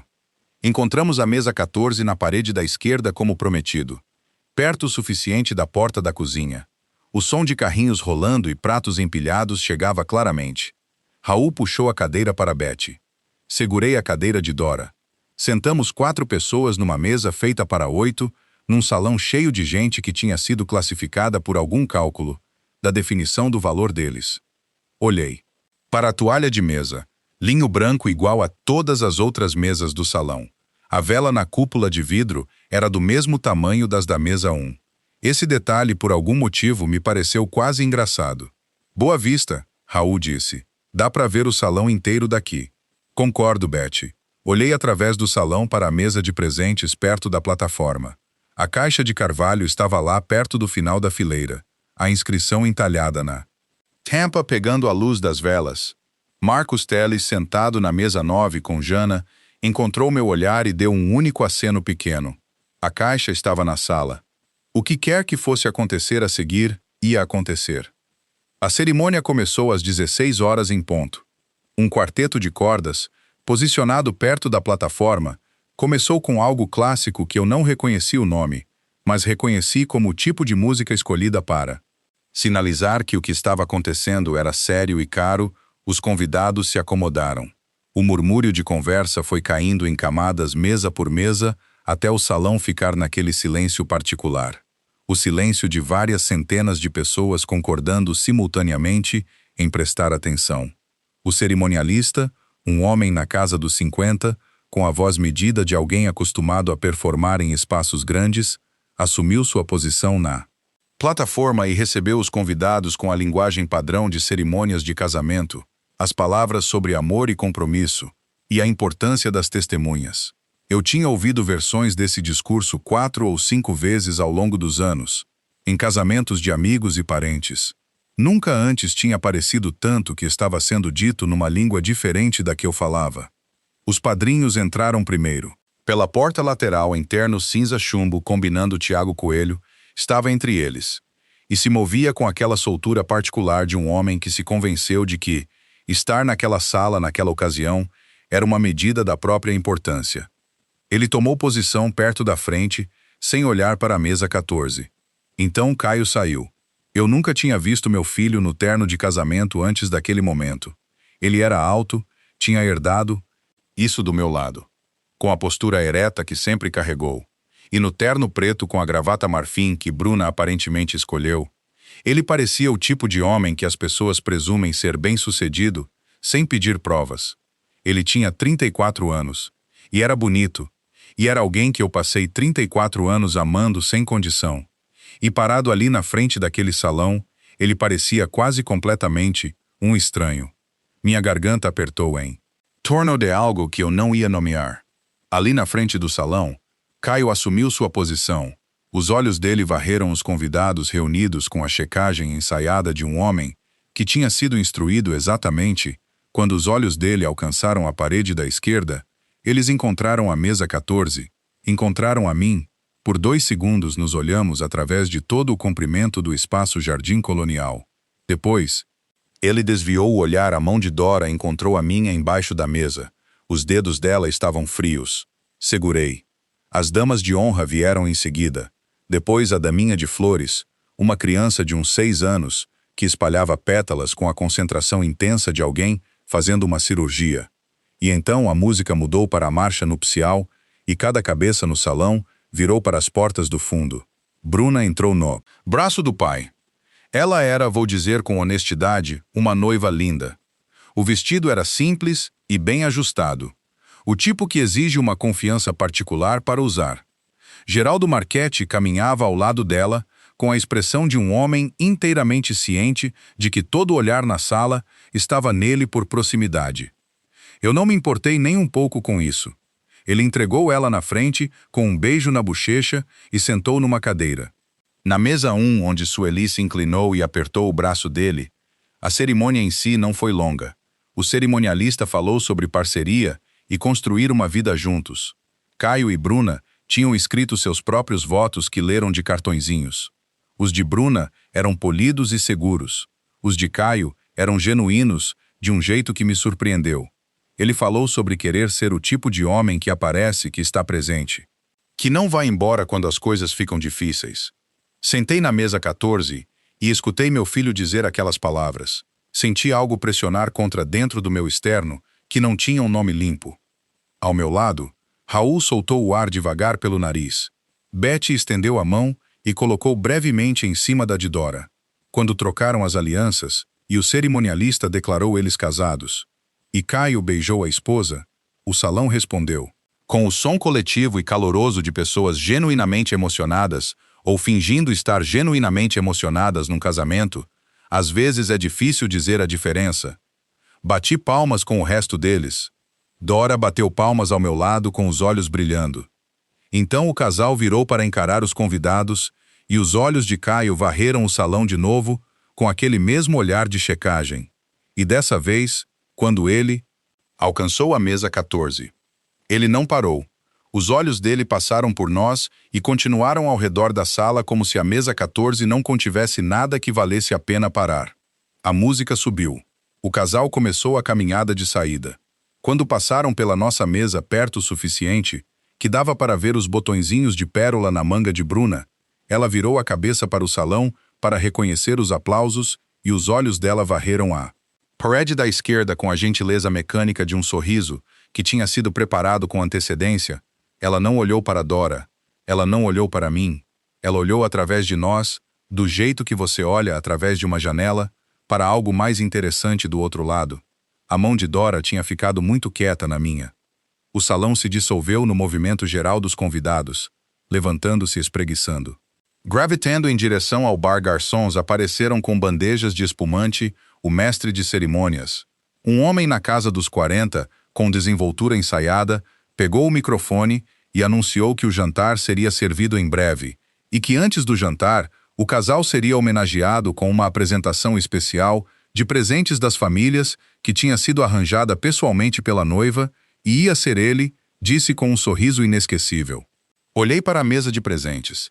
A caixa de carvalho estava no final da fileira, exatamente onde Marcos tinha colocado. A tampa entalhada pegando a luz do lustre mais próximo. Minha mão esquerda, a que não estava segurando a de Dora, descansava no meu joelho.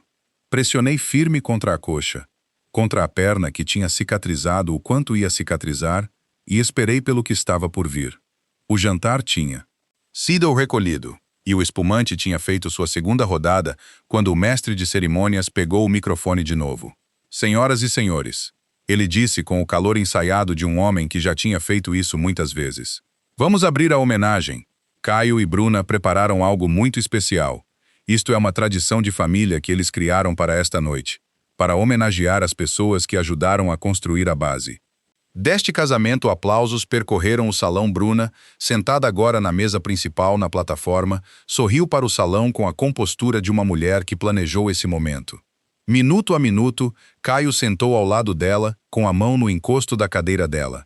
Quando acreditam que estão em controle completo do que está prestes a acontecer. Da mesa 14, observei a mesa de presentes. Um garçom e uma das coordenadoras do evento tinham começado a organizar os itens ali e dava para ver a caixa de carvalho no final da fileira. Era o maior item único na mesa e a inscrição entalhada na tampa pegava a luz das velas, de um jeito que tornava as letras visíveis de onde eu estava sentado. Caio ainda não tinha notado. A apresentação começou com presentes do lado de Bruna, os pais de um casal de Belo Horizonte que tinham chegado naquela manhã. Apresentaram um cheque num envelope decorado, que Geraldo Marchetti anunciou ao salão com evidente satisfação. Duas primas de Bruna trouxeram fotografias emolduradas, taças de cristal monogramadas, que foram levadas até a plataforma com as duas mãos. Cada presente produzia aplausos, cada aplauso produzia uma foto. O mestre de cerimônias narrava com a eficiência alegre de alguém pago por hora. Então o garçom levantou a caixa de carvalho, senti Raul se mexer na cadeira ao meu lado. Embaixo da mesa, Dora pressionou o joelho contra o meu. O garçom carregou a caixa até a plataforma e colocou na mesa na frente de Caio e Bruna. Caio olhou para ela pela primeira vez de perto e eu observei o momento em que ele entendeu o que era. O carvalho cerrado em quartos, as juntas em rabo de andorinha nos cantos, as dobradiças e o fecho de latão. A inscrição entalhada na tampa. O maxilo dele se ergueu exatamente 1 grau. Bruna olhou para a caixa e depois olhou para Caio com uma pergunta nos olhos. Caio disse algo baixinho para ela. E o que quer que fosse, fez a expressão dela ficar cuidadosa e plana, do jeito de alguém decidindo como reagir a algo inesperado. Em público, o mestre de cerimônias se inclinou em direção a caixa e leu o cartão que Marcos tinha anexado. Este presente é de Eugênio e Doroteia Reis. Ele se endireitou e sorriu para o salão, dos pais do noivo. Aplausos educados espalhados apropriados. Caio colocou as mãos no fecho. Talvez a gente abra este em particular. Bruna, disse a voz baixa usando o primeiro nome do mestre de cerimônias com a familiaridade de alguém que tinha trabalhado com ele antes. Mas Caio já tinha levantado a tampa. Em cima estava meu bilhete, o papel dobrado com 7 linhas, na minha letra de marceneiro. Caio pegou, desdobrou. Eu não conseguia ver o rosto dele da mesa 14. Dava para ver os ombros dele, e observei eles mudarem enquanto ele lia. Uma mudança quase imperceptível, uma queda leve, como algo que soltou uma tensão que ele vinha segurando desde que entrou na sala. Ele dobrou o bilhete e colocou de volta na caixa sem ler em voz alta. Então ele levantou o caderno azul da caixa. Ele segurou por um momento virando nas mãos. A capa azul desbotada. A letra de Dora na frente. Uma palavra. Caio. O que é isso? Bruna perguntou. A voz dela ainda estava controlada, ainda baixa, mas tinha um fio nela. Agora o fio de uma mulher que organizou algo cuidadosamente e não previu isso entrar na sala. É da minha mãe, Caio disse. Geraldo Marchetti tinha se levantado da mesa 1. Ele era um homem que operava por instinto em situações sociais. 40 anos de jantares de negócios o treinaram para se mover em direção ao centro de qualquer sala onde algo interessante estivesse acontecendo. Ele subiu na plataforma sem ser convidado do jeito que homens como Geraldo Marchetti se movem pelo mundo, como se o convite estivesse implícito. Pela presença deles, ele estendeu a mão e pegou o caderno das mãos de Caio com a autoridade casual de um homem que nunca ouviu, não numa festa. Posso, ele disse, já abrindo Caio. Não respondeu. Não tenho certeza se ele conseguiria. Geraldo Marchetti abriu o caderno na primeira página. Leu a data, leu a primeira entrada, e então, por que Geraldo Marchetti era um homem que passou a carreira apresentando informação para salas cheias de gente. Ele leu em voz alta sem decidir completamente. Palavras saem de pessoas acostumadas a preencher silêncio. Março de 1998. Ele disse. A voz dele carregou sem esforço até as mesas mais próximas. Deixar de comprar casaco de inverno esse ano. Guardar R$ 47 para o fundo escolar do Caio. A mesa mais perto da plataforma ficou quieta. Geraldo Marchetti virou a página. Junho de 1998. Enio fez um turno extra. Quinta e sexta. Peguei a diferença. R$ 60. Adicionei ao fundo do Caio. Enio não sabe que eu guardo separado. Ele ia dizer para eu não me incomodar. Sueli Marchetti, na mesa 1, pressionou as duas mãos na toalha de mesa na frente dela. Geraldo virou outra página. A voz dele tinha mudado ligeiramente a qualidade de apresentação. Tinha sumido, substituída por algo mais cuidadoso, mais privado, a voz de um homem lendo algo que não esperava se emocionar. Junho de 2006. Vendi a corrente de ouro da minha mãe no penhor na BR 277, R$ 340. Falei para Enio que troquei por uma nova. Ele acreditou. A mesa atrás de Geraldo também ficou quieta. O silêncio estava se espalhando para fora da plataforma num círculo lento, mesa por mesa, do jeito que uma pedra jogada, numa água parada, manda seus círculos até cada borda. A mão de Bruna se fechou ao redor do braço de Caio. Caio, ela disse, a voz caindo para algo urgente e comprimido. Manda ele parar. Caio não mandou ele parar. Geraldo Marchetti virou para a última página escrita e ficou muito quieto. Geraldo leu a última página sem olhar para cima do caderno. O salão tinha ficado quieto o suficiente que dava para ouvir as velas nas cúpulas de vidro. Não bem um som, mas uma ausência de som, o silêncio particular de 200 pessoas decidindo simultaneamente ficar imóveis. Então Geraldo leu a última entrada em voz alta, numa voz que tinha perdido toda a leveza de jantar e se tornado simplesmente a voz de um homem que recebeu algo para o qual não estava preparado. Total, 22 anos, 47.200 quais. Ele pausou. O peito dele subiu e desceu uma vez. Isso não é uma dívida. Não estou escrevendo isso para que alguém me pague. Estou escrevendo porque preciso lembrar que fiz certo pelo meu filho, que aconteça o que acontecer, eu escolhi ele repetidas vezes. Quando ele nem sabia que havia uma escolha sendo feita. Ele parou de ler. O salão não reagiu imediatamente. Absorveu do jeito que salas absorvem coisas que são grandes demais para uma resposta imediata. Sueli Marchetti fez um som da mesa 1, não uma palavra. Só um som, o tipo que escapa antes. Que a pessoa possa decidir se deixa sair, e ela pressionou os dedos com força sobre a boca, os ombros dela puxando para dentro. Geraldo fechou o caderno. Ele ficou naquela plataforma com o caderno azul nas duas mãos e olhou para Caio, e a expressão no rosto dele não era a expressão de um homem irritado ou performando. Era a expressão de um homem que acabou de recalcular algo fundamental. Descobriu que o número original estava completamente errado. O rosto de Caio tinha ficado da cor das toalhas de mesa marfim. Bruna deu um passo à frente. Isso é um assunto privado da família. Ela disse ao salão, a voz recuperando a autoridade, o queixo se erguendo. Isso não é algo que estava destinado a com licença. A voz veio do lado esquerdo do salão, mesa 14. Raul Kowalski empurrou a cadeira para trás e levantou. Ele era um homem grande.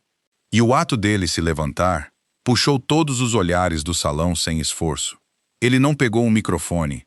Ele não precisava. Raul tinha passado 30 anos trabalhando em obras de estrada, dirigindo equipamentos e tráfego sobre barulho de motor. Ele sabia como se fazer ouvir. Meu nome é Raul Kowalski. Ele disse na voz que carregava de um homem fazendo uma afirmação simples. Moro ao lado do Enio e da Doroteia Reis há 35 anos. Quero dizer uma coisa. Se ninguém se importar, ninguém se importou. Eu vi o Enio Reis trabalhar turnos extras por anos, para que o filho pudesse ir para a faculdade sem dívida. Raul disse. Vi a Doroteia vender joias que herdou da mãe para cobrir mensalidade que ela nunca contou ao marido. Vi o Enio subir no telhado da casa do Caio nesse agosto sozinho, aos 68 anos, porque os orçamentos dos empreiteiros estavam altos. Demais. E o Enio não era o tipo de homem que dizia não para o filho. A voz do Raul não vacilou, não subiu. Simplesmente continuou firme como uma parede de sustentação. Aquela queda quebrou algo na perna dele que nunca cicatrizou completamente. E eu vi duas pessoas rirem quando ele entrou por aquela porta. O salão se virou. Não todo de uma vez, não dramaticamente, mas as cabeças nas mesas mais próximas giraram para a frente para Geraldo Marchetti, com um movimento lento e coletivo, de pessoas juntando informação. Geraldo Marchetti colocou o caderno na mesa de presentes. A mão dele ficou nele por um momento, como se ele não soubesse o que fazer com uma mão que acabou de segurar algo assim. Não estou dizendo isso para envergonhar ninguém. Raul continuou. Estou dizendo porque aquele homem sentado na mesa 14 ficou quieto por muito tempo demais. Ele olhou diretamente para Caio, e as pessoas que se beneficiaram do silêncio dele deveriam saber o que custou a ele. Raul sentou. O salão se rearranjou no silêncio que se seguiu, o rearranjo particular que acontece quando pessoas em uma situação social recebem uma informação que faz os arranjos da sala parecerem diferentes do que pareciam 5 minutos atrás. Marcos Teles levantou da Mesa 9. Ele era mais novo que qualquer outro que tinha falado. E falou com a franqueza de um homem que tinha tomado uma decisão no caminho até lá. E não ia desfazer. Minha esposa e eu nos mudamos para a Rua dos Ipês há 14 meses, Marcos disse. Na primeira manhã, depois que nossa mudança saiu, o Enio Reis bateu na nossa porta com uma estante que ele tinha construído, porque achou que a gente podia precisar. Só assim. Mesmo ele olhou para Bruna, umas semanas depois minha esposa viu uma coisa da nossa janela. Ela viu você pegar uma panela de sopa que a Doroteia tinha feito e levado quando o Caio estava doente. E viu você jogar no lixo do lado da sua casa. Mangueira de jardim. Ele segurou o olhar de Bruna sem agressão, só com a clareza firme de uma testemunha. Minha esposa é professora de 2ª série. Ela não exagera e não mente. O rosto de Bruna tinha ficado muito parado. A compostura ainda estava lá. Mas tinha parado de ser natural. Tinha se tornado o tipo de compostura que exige manutenção ativa, do jeito que você segura uma porta fechada contra o vento. Isso é completamente. Ela começou. Eu estava lá. Jana Teles disse ao lado de Marcos. Ela não se levantou. Só disse as 4 palavras claramente e foram suficientes. Bruna virou para Caio. Olhos dela estavam brilhantes e urgentes. Caio, fala alguma coisa. Caio estava olhando para o caderno azul, ainda na mesa de presentes onde Geraldo tinha deixado. Ele estava olhando do jeito que você olha para algo que conheceu a vida toda sem ver. O reconhecimento súbito de que um objeto comum vinha fazendo um trabalho extraordinário sem seu conhecimento. Ele não disse nada. O silêncio, depois das 4 palavras. Diana durou 3 segundos. Betty Kowalski levantou. Betty tinha 68 anos e 1,60 m de altura. E tinha aquela quietude particular de uma mulher que passou décadas sendo subestimada. E já tinha há muito tempo parado de se importar. Ela não levantou a voz. Não precisava. O salão estava quieto o suficiente que ela poderia ter sussurrado e ser ouvida na parede do fundo. Ela não estava olhando para Caio ou para Bruna. Ela estava olhando para Tiago Coelho. Tiago estava sentado numa mesa de convidados, 2 fileiras atrás da plataforma, e ele vinha ficando progressivamente menor na cadeira desde que Raul se levantou. O terno brilhante que parecia confiança. 2 horas atrás, agora parecia uma fantasia. A taça de espumante dele estava vazia, Fazia um tempo, e ele não tinha chamado um garçom para reabastecer. Chamar um garçom exigiria movimento, e movimento chamaria atenção. Betty olhou para ele do jeito que olhava para coisas no jardim que não pertenciam ali. Eu te conheço, ela disse. Tiago levantou os olhos. O sorriso dele veio automático, o charme reflexo de um homem acostumado a falar seu caminho pelas coisas. Senhora, acho que a senhora está me confundindo com... Certeza tranquila de uma mulher que vinha lembrando rostos desde antes de Tiago Coelho nascer. Você é o menino que ficava parado no portão do Enio quando o Caio tinha 14 anos, tentando convencer ele a matar aula. O sorriso de Tiago perdeu o apoio. Eu te vi da minha varanda mais vezes do que consigo contar, e reconheço seu rosto do jeito que reconheço todo o rosto que cresceu naquela rua. Por anos, que de onde ele vinha era algo para deixar para trás. Betty continuou. Você dizia que o trabalho do pai dele era algo para se envergonhar. Eu sei disso porque o Raul ouviu. Ela inclinou a cabeça levemente. Quantas vezes o Enio Reis te deu de comer naquela mesa de cozinha quando você era menino? Quantos sábados de manhã você aparecia naquela casa e saía com a barriga cheia e depois passava a tarde dizendo ao filho dele que ele era melhor que a própria família? A mesa ao redor de Tiago tinha desenvolvido aquela quietude particular de pessoas se esforçando muito para não serem notadas. Tiago abriu a boca. Nada de útil saiu. Você não precisa responder. Betty, disse educadamente e sentou de volta. Da mesa 14, eu conseguia sentir, não bem raiva, algo mais preciso que raiva, a temperatura de pessoas que já decidiram o que pensam sobre algo e não estão mais se contendo. Sueli Marchetti levantou da mesa 1. Ela era uma mulher composta que tinha ficado composta a noite toda, e a compostura permanecia agora. Mas tinha mudado de qualidade. Não era mais a compostura de uma mulher se divertindo. Era a compostura de uma mulher que tomou uma decisão e estava carregando com as 2 mãos. Ela caminhou até a plataforma. Pegou o caderno azul da mesa de presentes onde Geraldo tinha deixado, abriu na última página e leu a última entrada para si mesma, movendo os lábios levemente do jeito que as pessoas fazem, quando querem ter certeza absoluta. Depois olhou para a filha Bruna. A voz dela não era alta, não precisava ser. Você sabia do caderno, Bruna? A queixo de Bruna se apertou. Mãe, não é hora. Estou te fazendo uma pergunta no seu casamento. Sueli, disse, gostaria de uma resposta. Você sabia que a Doroteia Reis vinha guardando dinheiro para o Caio por 22 anos? Isso não tem nada a ver com... Você sabia. Sueli continuou com a persistência paciente de uma mulher que fez perguntas a Bruna, desde que ela tinha 4 anos, e aprendeu a esperar. O Enio Reis caiu do telhado da sua casa e anda com uma lesão permanente por causa disso. A compostura no rosto de Bruna. Rachel. Não completamente, ela era controlada demais para uma rachadura completa, mas nas bordas onde a manutenção tinha ficado cara, ele se ofereceu para fazer isso. Ele mesmo, Bruna disse. Ninguém pediu. O Caio pediu. Raul disse da mesa 14. Ele ainda estava sentado. Não precisava mais se levantar para ser ouvido. Eu ouvi aquele telefonema pela cerca, Geraldo Marchetti de pé ao lado da plataforma com as mãos nos bolsos do paletó. E a expressão de um homem fazendo uma conta difícil virou para olhar o genro Caio. A voz dele estava diferente agora do que tinha sido a noite toda. O à vontade tinha saído completamente, deixando algo mais direto e menos confortável. Me diga uma coisa com honestidade. Quando você colocou seus pais na mesa 14, qual era seu pensamento? Caio não tinha se movido da posição dele na frente da mesa de presentes. Ele ainda estava olhando para o caderno azul nas mãos da mãe. 3 horas atrás. Agora parecia pertencer a uma pessoa ligeiramente diferente do que a que estava de pé ali. A garganta dele se moveu. Fazia sentido para o espaço. Ele disse. As palavras saíram ensaiadas, e ele mesmo percebeu. Dava para ver pelo jeito que a expressão dele mudou.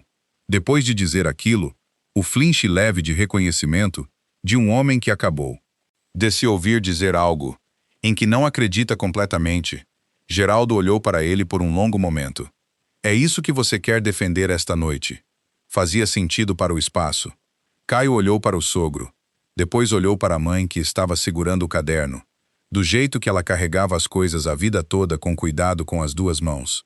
Como se o que estivesse dentro merecesse tanto quanto isso. Então, através de todo o comprimento do salão, ele olhou para mim. Eu não desviei o olhar, não disse nada. Só segurei o olhar dele daquela mesa perto da porta da cozinha no terno azul marinho que eu escolhi, com minha perna esquerda doendo do jeito que sempre doía, no fim de um dia longo. E deixei meu filho olhar para o pai e ver o que quer que precisasse ver. O que ele encontrou ali, eu não sei dizer. O rosto dele fez algo complicado ao qual eu não tinha um nome. Então Bruna deu um passo à frente, e o salão mudou de novo. Bruna foi até o centro da plataforma, com a deliberação particular de uma mulher que decidiu que o único jeito de sair de uma situação é atravessando ela. Ela tinha parado de tentar parecer composta. A compostura tinha ido embora, agora não estilhaçada, não dramática, mas simplesmente ausente do jeito que uma máscara fica ausente. Quando uma pessoa fica sem a energia necessária para mantê-la no lugar, o que estava por baixo era algo mais duro e mais honesto do que qualquer coisa que ela tinha mostrado ao salão a noite toda. Quero dizer uma coisa. Ela anunciou ao salão, em vez de a qualquer indivíduo nele, ninguém a impediu. O Enio e a Doroteia Reis são boas pessoas, ela disse. As palavras saíram cortadas e forçadas à cadência de alguém fazendo um argumento jurídico. Ninguém aqui está discutindo isso, mas existe um contexto que não foi mencionado esta noite, e acho importante. Geraldo Marchetti cruzou os braços. Sueli observava a filha com uma expressão que eu não conseguia ler direito da mesa 14, algo entre dor e a atenção particular de uma mãe que sabe que o filho está prestes a dizer algo que não pode ser desdito. O Enio tem aposentadoria. Bruna diz, a Doroteia tem previdência. Eles têm a casa própria. Eles são financeiramente estáveis de um jeito que eu e o Caio não somos. Estamos construindo do zero. Temos financiamento, temos empréstimo estudantil, temos despesas de negócio e estamos fazendo isso sem uma base por baixo. A voz dela tinha encontrado um ritmo. Agora o ritmo de alguém que ensaiou esse argumento internamente muitas vezes. Se as pessoas que amam o Caio quisessem apoiar ele do jeito que o caderno diz que fizeram, então o apoio funcionou. Ele está aqui. Ele é bem-sucedido. Ele é feliz. O sacrifício conseguiu o que devia conseguir. O salão recebeu isso num silêncio que tinha mudado de textura. Do silêncio de 5 minutos atrás. Então Bruna disse a coisa. Eles podiam pagar. Ela disse. O Enio e a Doroteia podiam absorver esses custos de um jeito que eu e o Caio simplesmente não podemos. Isso não é sobre gratidão. Isso é matemática. As palavras caíram no salão, do jeito que certas coisas caem, não com um estrondo, mas com um assentar de peso final, chegando a um lugar de descanso. Permanentemente, Sueli Marchetti fechou os olhos. Geraldo descruzou os braços e colocou as duas mãos nos bolsos e olhou para o chão. Raul fez um som ao meu lado na mesa 14, baixo e involuntário. O som que um homem faz quando ouve algo que confirma exatamente o que ele temia. A mão de Dora encontrou meu pulso embaixo da mesa. O aperto dela era tão forte que eu conseguia sentir o pulso dela contra minha pele. Rápido e forte. O pulso de uma mulher se segurando por pura força. Olhei o perfil da minha esposa, a linha do maxilo dela, o jeito que a boca dela estava fechada, o brilho nos olhos dela que ainda não. Eram lágrimas, mas estavam perto, e pensei numa mulher sentada sozinha numa mesa de cozinha em 1998, escrevendo R$ 47 num caderninho azul, enquanto o marido trabalhava um turno extra que ela não sabia estar financiando a mesma conta.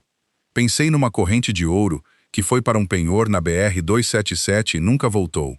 Pensei numa mulher dormindo numa cadeira de hospital por 5 noites, porque ela não deixaria o marido acordar no escuro sozinho. Pensei na palavra pagar. Empurrei minha cadeira para trás e levantei. Não foi um movimento dramático, não derrubei nada. Simplesmente levantei do jeito que um homem levanta quando ficou sentado tempo suficiente. E é hora de ficar de pé de novo. Minha perna esquerda registrou. O protesto familiar. Cabeças se viraram para a mesa 14. Não olhei para Bruna, não olhei para Caio.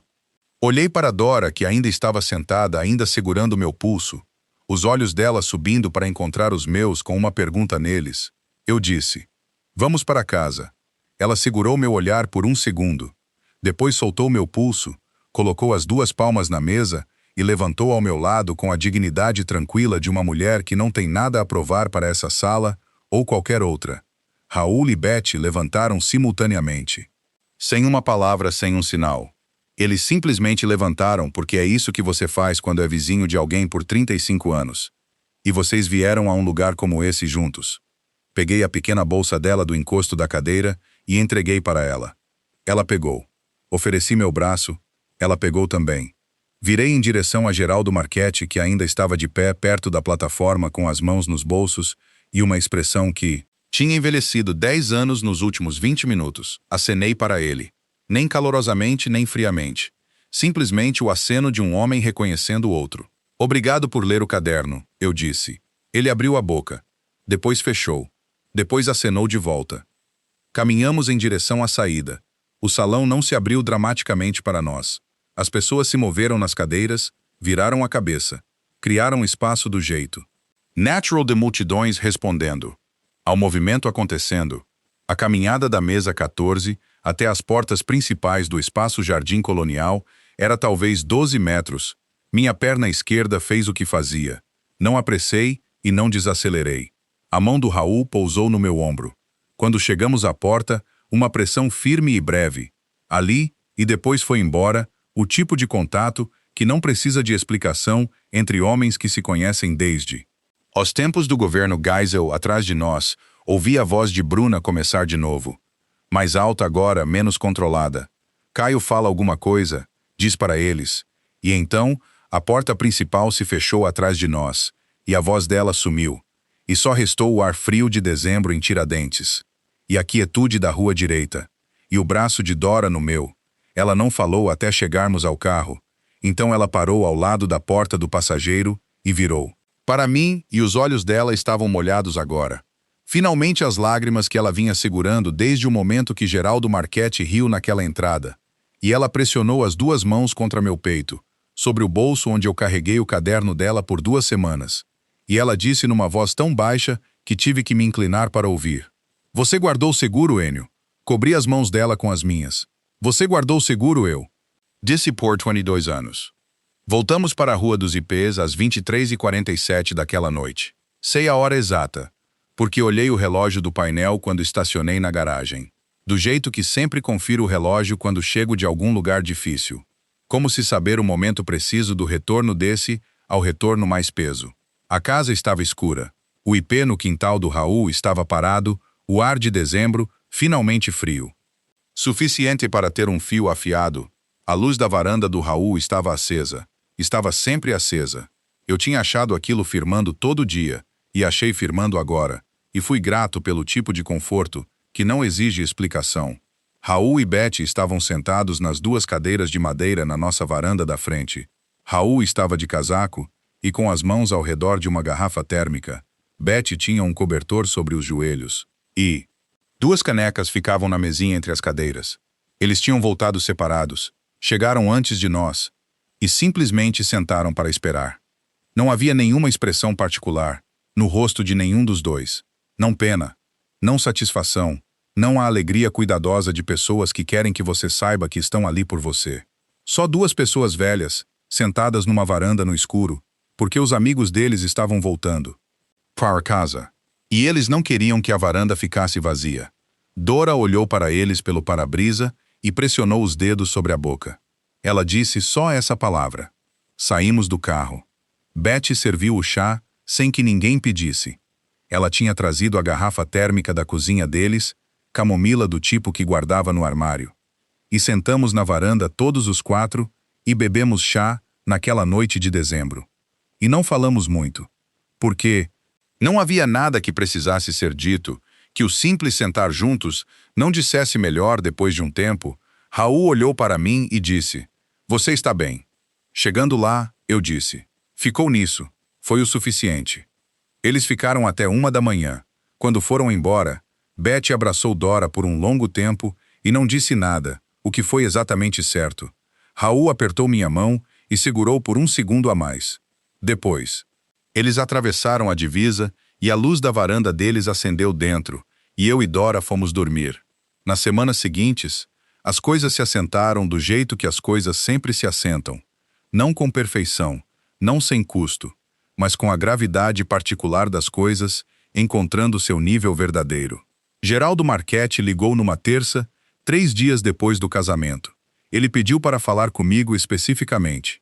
Ele não era homem que pedia desculpas facilmente e eu conseguia ouvir a estrutura da frase antes dele encontrar as palavras. Mas ele disse que tinha rido quando eu entrei naquela sala e que sentia muito por isso. Disse que tinha lido o caderno 2 vezes desde sábado à noite e que agora entendia que vinha olhando para as coisas erradas. Eu disse que aceitava as desculpas dele. Falei sério. Caio. Ligou numa quarta-feira. Ele ficou quieto por um longo tempo antes de falar. E quando falou, a voz dele tinha uma textura que eu não ouvia há anos. Algo mais jovem e menos seguro. E mais real que a voz que ele vinha usando nos jantares e telefonemas nos últimos 3 anos. Ele disse que não sabia sobre o caderno. Disse que não sabia sobre as joias da mãe, ou os turnos extras, ou o que a queda do telhado tinha feito na minha perna permanentemente. Eu devia ter sabido, ele disse. Devia ter perguntado. Devia, eu disse. Você devia. Não resolvemos tudo naquela ligação. Não fingimos que resolvemos. Mas foi a primeira conversa em muito tempo que pareceu ser conduzida entre as pessoas de verdade envolvidas, em vez das versões de nós mesmos que cada um tinha decidido apresentar. Bruna não ligou. Tiago Coelho também não. Ligou, que foi um alívio que eu não esperava sentir tão claramente. Marcos Teles trouxe uma panela de chile numa sexta à noite. Ele e Jana ficaram na varanda. Não entraram, só entregaram. E disseram que estavam felizes, que a gente tinha voltado bem. Jana disse que esperava que a viagem de volta tivesse sido tranquila. Falei que tinha sido ótima. Ela sorriu do jeito que jovens sorriem quando estão genuinamente aliviados, sem performance nenhuma. O chile estava excelente. Em março, as azaleias no quintal lateral estavam voltando a crescer. E estavam respondendo do jeito que boas plantas respondem quando são cuidadas. Não dramaticamente, não da noite para o dia, mas firmemente lançando brotos novos ao longo dos galhos, naquele verde pálido particular. Numa noite de março, fui para a garagem. Depois do jantar, tinha um pedaço de carvalho branco que vinha na prateleira de madeira há 2 meses. Mais largo que a tábua cerrada em quartos que usei para a caixa do Caio com uma figura no veio, que pegava a luz diferente de um jeito diferente dependendo do ângulo.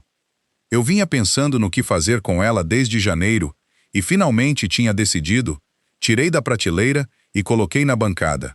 Dora apareceu na porta da garagem bem na hora com a xícara de chá. "O que você está fazendo?" ela perguntou. "Vou começar uma estante." Eu disse. Para o Marcos e a Jana.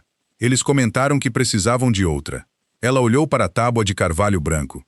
"Que madeira linda! Carvalho figurado." Eu disse.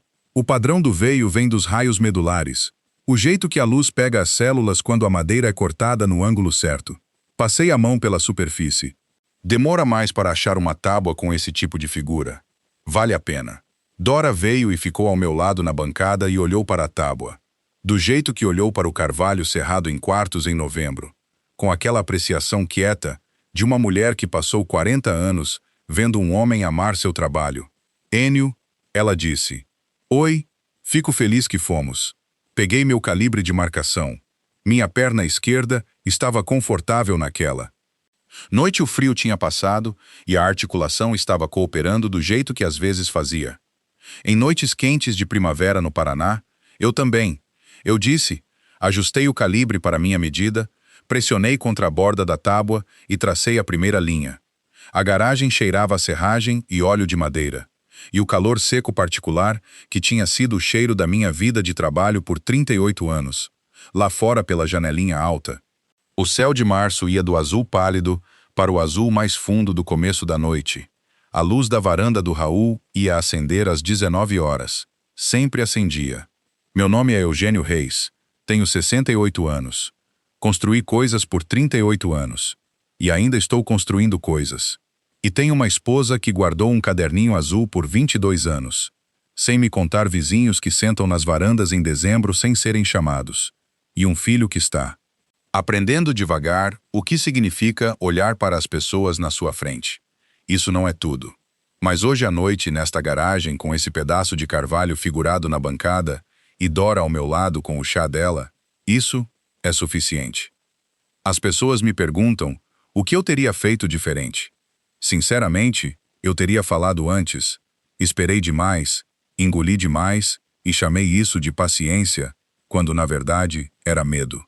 Medo de ser o difícil, medo de rachar algo que já estava quebrado muito antes de eu tocar. Não cometam esse erro. As pessoas que amam vocês em silêncio, que escrevem coisas em cadernos azuis e nunca mostram, elas merecem ser vistas antes de um salão cheio de estranhos.